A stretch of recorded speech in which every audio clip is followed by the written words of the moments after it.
Bienvenue dans ce nouvel épisode d'Éclairons la retraite. Aujourd'hui, nous allons nous intéresser au contrat d'épargne retraite individuel. Nous avons présenté dans les épisodes précédents le PER individuel, le plan d'épargne retraite individuel créé par la loi Pacte en 2019. Néanmoins, des contrats d'épargne retraite individuels existent déjà, comme le PER, le Madelin ou encore le Préfonds. Comment va alors s'articuler ce nouveau contrat avec ceux existants ? C'est ce que nous allons découvrir avec notre experte, Stéphanie Alès, responsable marketing retraite chez BNP Paribas Cardif. Stéphanie, bonjour. Bonjour. Pour commencer, pourriez-vous nous aider à faire un rapide tour d'horizon des solutions d'épargne retraite existantes ? Alors c'est vrai qu'il existe déjà de nombreuses solutions d'épargne qui sont dédiées à la préparation de sa retraite. D'abord, il y a des solutions qu'on peut prendre à titre individuel, comme le PERP, plan d'épargne retraite populaire, qui peut être ouvert par tout particulier, ou le Préfonds, qui lui est réservé aux fonctionnaires, ou encore le contrat Madelin, qui de son côté est réservé aux travailleurs non salariés. Mais il existe aussi des solutions au sein des entreprises, si ces entreprises les proposent bien sûr, comme le PERCO, plan d'épargne retraite collectif, ou le PERE, plan d'épargne retraite d'entreprise, ou ancien article 83. Et puis donc le nouveau-né, depuis octobre 2019, le PER, plan d'épargne retraite. Il paraît bien difficile de déterminer quelle solution est à choisir pour préparer sa retraite. Effectivement, avec toutes ces solutions, il peut être difficile de s'y retrouver aujourd'hui. Sans compter qu'on peut dire que les carrières professionnelles ne sont plus totalement linéaires. Vous pouvez être salarié d'une entreprise aujourd'hui, puis changer d'entreprise tout en restant salarié. Et pourquoi pas décider de passer un concours de la fonction publique et devenir fonctionnaire, ou souhaiter finalement vous mettre à votre compte et devenir indépendant. La conséquence de tout ça, c'est que vous pouvez vous retrouver avec plusieurs petits contrats qui malheureusement n'étaient pas tous transférables entre eux. C'est pourquoi la loi Pacte va permettre de simplifier tous ces dispositifs en ne proposant plus à terme qu'un seul produit, ce fameux PER, qui sera décliné en 3 versions. Le PER individuel qui a vocation à remplacer les PERP, les Préfonds et les Madelins à terme. Le PER collectif qui remplacera le PERCO. Et le PER obligatoire qui remplacera les PERE ou ancien article 83. Ce sera donc, j'espère, plus facile de s'y retrouver. Revenons au PER individuel. Vous dites qu'il va remplacer à terme les PERP, Préfonds et Madelin. Qu'est-ce que cela signifie exactement ?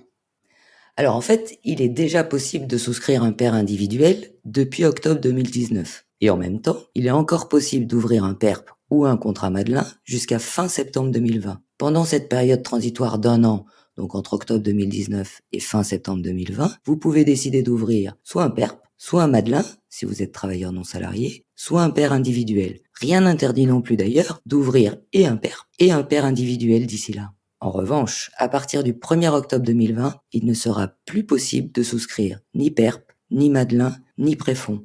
Le seul contrat d'épargne retraite individuel que vous pourrez choisir sera donc le PER individuel. Et dans le cas où j'ai déjà un PERP ou un Madelin, que se passe-t-il ? Mes contrats vont disparaître ? Non, pas d'inquiétude. Vos contrats ne vont pas disparaître. Si vous avez un PERP ou un Madelin, votre contrat continue d'exister même après septembre 2020. Et là, vous avez le choix. Vous pouvez soit conserver votre contrat, soit le transférer vers un PER individuel. Mais ce transfert, c'est une possibilité, c'est pas du tout une obligation. Donc on voit bien que pendant une certaine période, anciens et nouveaux contrats vont continuer à cohabiter. Entrons maintenant dans le détail. Imaginons que je sois un particulier, salarié, détenteur d'un PERP. Quelles sont les possibilités qui me sont offertes ? Alors, comme je viens de l'évoquer, vous avez 2 options. Première option, vous décidez de conserver votre PERP. Dans ce cas, vous pouvez soit continuer à l'alimenter et les versements que vous allez faire sur votre PERP restent déductibles exactement dans les mêmes conditions qu'aujourd'hui. D'ailleurs, le fonctionnement général de votre contrat n'est en rien modifié. Soit vous décidez d'arrêter vos versements sur le PERP et pour continuer à épargner pour votre retraite, vous pouvez très bien en parallèle ouvrir un PER individuel sur lequel vous effectuerez vos versements. Il est tout à fait possible d'avoir un PERP et un PER individuel. Juste un point important quand même. S'il est possible de faire à la fois des versements sur un PERP et sur un PER, mais attention, le disponible fiscal, c'est-à-dire l'économie d'impôt maximum dont vous pouvez bénéficier en épargnant sur ces contrats, donc ce disponible fiscal, il est commun à ces 2 produits. Donc verser sur un PERP et sur un PER ne double pas votre avantage fiscal. La deuxième option, c'est de décider de ne pas conserver votre PERP. Dans ce cas, vous pouvez transférer les sommes que vous avez sur votre PERP vers un nouveau PER individuel. L'avantage, c'est que comme ça, vous pouvez bénéficier des atouts de ce nouveau PER tout en ne conservant qu'un seul contrat. C'est plus simple. Et vous pourrez continuer à épargner pour votre retraite sur ce PER individuel.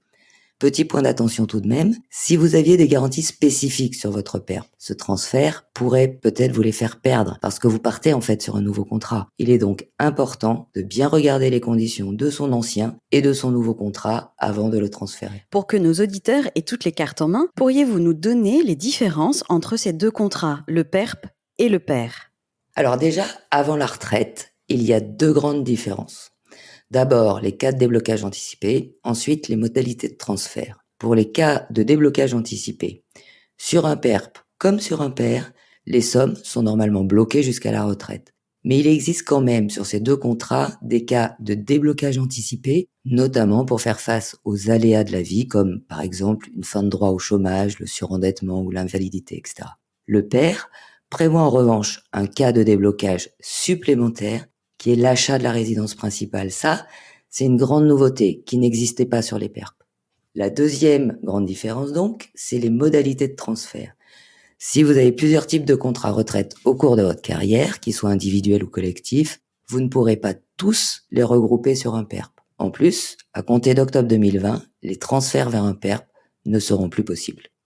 Alors que sur le PER individuel, vous pouvez regrouper tout type de contrat retraite et ce même après le 1er octobre 2020. L'avantage, c'est que ça vous permettra de centraliser l'ensemble de votre épargne retraite sur un même contrat. Plus simple pour vous, tant à gérer pendant votre vie active et même pour vous y retrouver au moment de votre retraite. Donc ça, c'est pour avant la retraite. Plaçons-nous maintenant au moment de la retraite. Y a-t-il d'autres différences? Ah oui, c'est bien ça la grande nouveauté qui est apportée par le PER. Avec un PERP, la règle, c'est la sortie en rente. Vous n'avez pas le choix de sortir en capital, sauf dans des cas très rares. Certains PERP peuvent néanmoins prévoir de récupérer jusqu'à 20% maximum de votre épargne sous forme de capital, ce qui veut dire que le reste, les 80% restants, eux, sont obligatoirement récupérés sous forme de rente. Avec un PER, vous avez le choix, c'est la grande liberté. Vous pouvez récupérer votre épargne soit sous forme de capital, en une ou en plusieurs fois. Vous pouvez choisir de récupérer sous forme de rente, ou vous pouvez choisir même de panacher entre rente et capital. Vous êtes donc totalement libre de choisir et ce choix, vous le ferez au moment où vous voudrez récupérer votre épargne. Pas besoin de décider aujourd'hui. Ça apporte une vraie souplesse supplémentaire. Et en termes de fiscalité, y a-t-il des variantes entre le PERP et le PER? Alors, la fiscalité à l'entrée est identique sur les deux produits. Vous bénéficiez des mêmes avantages de déduction fiscale concernant vos versements volontaires. À la sortie, en revanche, la fiscalité est différente. Si vous sortez sous forme de rente d'abord, le PER est légèrement plus favorable. La rente, dans les deux cas, sera imposée à l'impôt sur le revenu, que vous sortiez de votre PER ou de votre PERP. Mais les prélèvements sociaux, qui certes sont facialement plus élevés sur le PER, bénéficient d'un abattement qui va de 50 à 70% selon votre âge. Ce qui fait que, globalement, la fiscalité sera donc un peu moins importante sur un PER, surtout si vous transformez tardivement votre épargne en rente. Maintenant, si vous sortez en capital, sur un PER, vos versements volontaires qui ont bénéficié d'une déduction fiscale à l'entrée, eux, seront fiscalisés à l'impôt sur le revenu à la sortie. Et les plus-values, elles, seront taxées au PFU de 30%, PFU étant le prélèvement forfaitaire unique. Sur un PERP, on se rappelle que vous pouviez parfois obtenir 20% de sortie en capital. Ces 20% de sortie en capital seront fiscalisés comme une rente au barème de l'impôt sur le revenu. Et pour finir, qu'en est-il si le détenteur du contrat décède avant sa retraite? Alors, il y a deux choses. D'abord, les modalités de versement, ensuite la fiscalité. Sur les modalités de versement des capitaux décès à vos proches, elles sont différentes entre PERP et PER.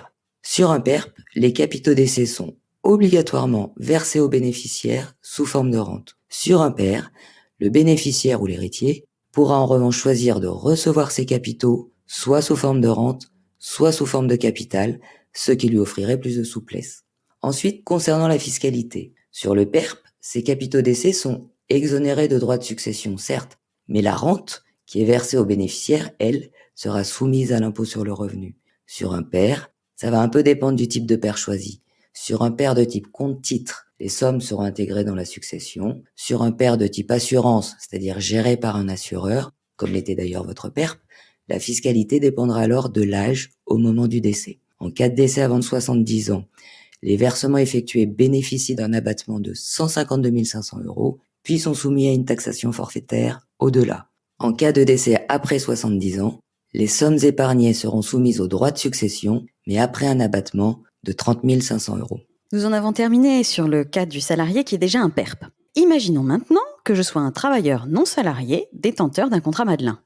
Alors, toutes les comparaisons qu'on vient d'évoquer entre PERP et PER sont également vraies entre Madelin et PER. À la fois en ce qui concerne les cas de déblocage anticipé, qui sont plus larges sur le PER, à la fois en ce qui concerne la possibilité soit de conserver son Madelin, soit de le transférer sur un PER, mais aussi en ce qui concerne les modalités de sortie, qui sont évidemment plus souples sur le PER, puisque sur votre Madelin, je le rappelle, le seul mode de sortie, c'est la rente. Et d'ailleurs, la sortie en capital à 20% qui est possible sur un PERP n'est pas possible sur un Madelin. Et enfin, les comparaisons sur la fiscalité sont également identiques. Et je voudrais quand même revenir sur deux choses importantes qui, elles, vont être un petit peu différentes. D'abord, le Madelin impose une contrainte de versement chaque année.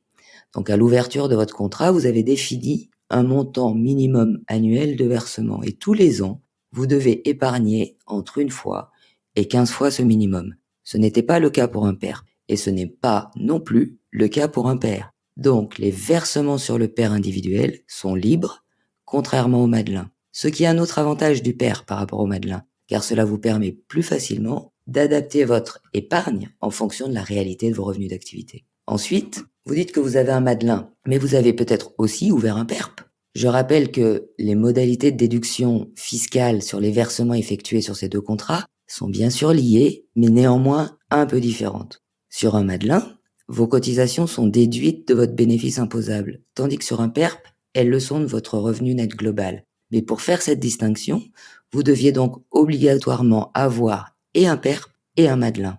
Avec le PER individuel, vous n'aurez plus besoin d'avoir de contrats distincts. Donc sur un même contrat, vous pourrez choisir d'effectuer vos versements soit au titre de votre activité professionnelle, soit au titre de particulier. Nous avons passé en revue les cas de figure d'un salarié ayant un PERP, d'un travailleur non salarié ayant un Madelin. Abordons maintenant les fonctionnaires qui ont un préfonds. Que se passe-t-il pour eux ? Alors les choses sont là un petit peu différentes.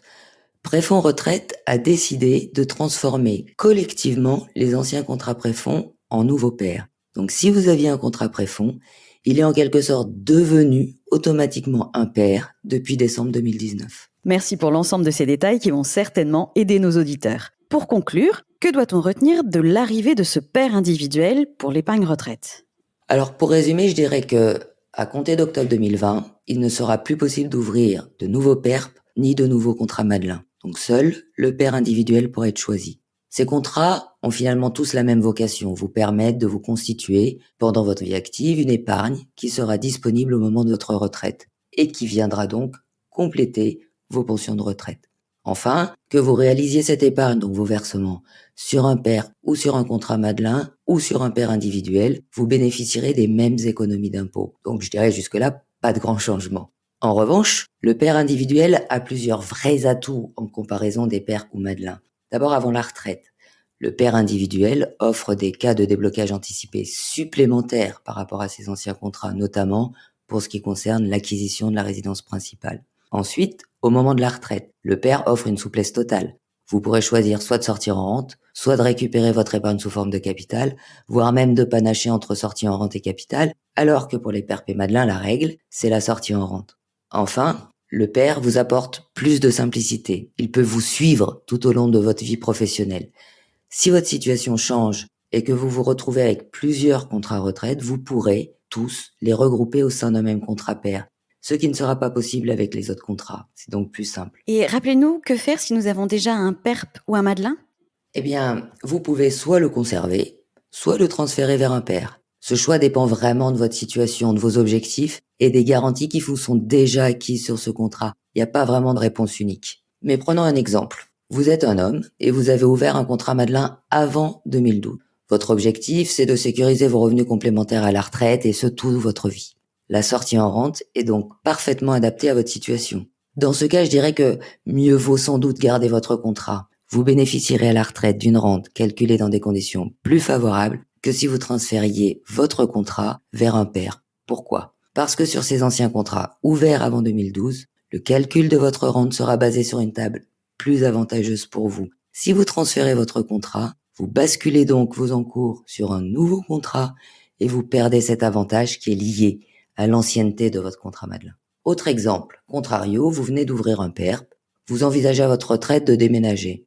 Et puis vous comptez sur cette épargne retraite pour financer en partie ce changement de vie. Avec un PERP, vous pourrez à ce moment-là choisir de récupérer une partie de votre épargne en capital pour vous aider dans votre projet et puis choisir de récupérer le reste de cette épargne retraite plus tard, soit encore sous forme de capital, soit sous forme de rente. Vous n'avez rien à décider aujourd'hui. Le PERP vous offre donc plus de souplesse. Un transfert pourrait donc peut-être vous convenir. Mais le mieux, c'est de vous faire accompagner par votre conseiller habituel, parce qu'en fonction de vos projets, il pourra vous orienter au mieux dans vos choix. Merci Stéphanie d'être intervenue dans ce podcast qui nous a éclairé sur le dispositif des contrats d'épargne retraite individuels. Et merci à vous de nous avoir suivis. N'hésitez pas à partager ce podcast, à le commenter et à nous donner les sujets que vous souhaiteriez voir abordés dans nos prochains numéros. Je vous dis à très vite pour un nouvel épisode d'Éclairons la retraite.